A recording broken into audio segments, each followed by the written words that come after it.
Vous demander quelques précisions sur notre réseau consulaire, mais avant cela, je voudrais revenir sur un débat que nous avons fait la semaine dernière, 4 minutes montre en main, puisque j'ai eu 2 minutes et vous 2 minutes pour répondre sur notre politique des visas.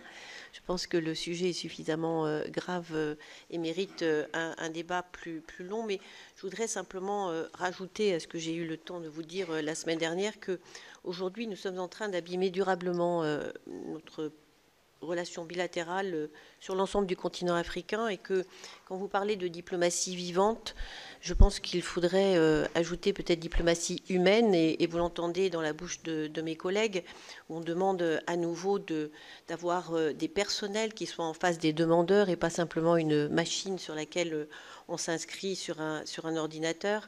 Vous parlez aussi de diplomatie agile.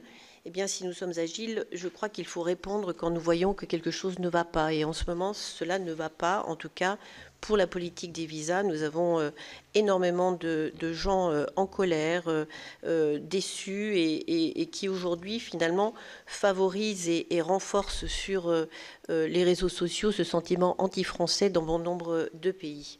Alors, pour la question, les quelques précisions sur le réseau consulaire, je veux dire, enfin, nous avons des créations de postes et des crédits supplémentaires. Je crois que c'est ce que nous demandons depuis très longtemps. Donc, je pense qu'il ne faudrait pas gâcher, finalement, ce qui est une opportunité qui sera peut-être unique et pas nous attacher simplement à réparer, mais essayer d'avoir un petit peu d'ambition et finalement de déployer ces personnels là où nous en avons besoin. Et là, je voudrais plaider pour le réseau consulaire. Alors, j'entends que en effet, la sécurité mérite des personnels en plus grand nombre, mais sincèrement, je ne pense pas que déployer des task force ou des forces d'appoint, hein, c'est le terme que vous avez utilisé, pour en effet essayer d'accélérer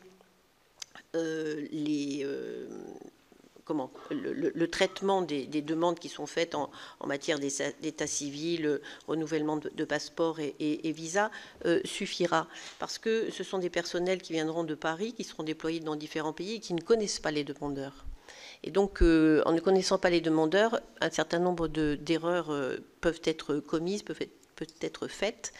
Donc j'aimerais savoir si vous pouvez nous préciser les modalités du déploiement et de leur organisation, également, et cela a déjà été demandé, le calendrier du déploiement des rendez-vous consulaires, tout en sachant que là aussi nous avons des gros soucis puisque le système est dévoyé par un certain nombre d'officines privées qui aujourd'hui achètent et revendent les créneaux de demande.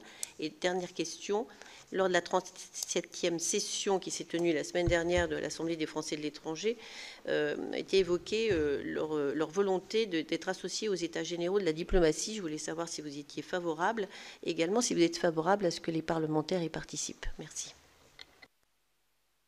Ça, je crois que c'est acté.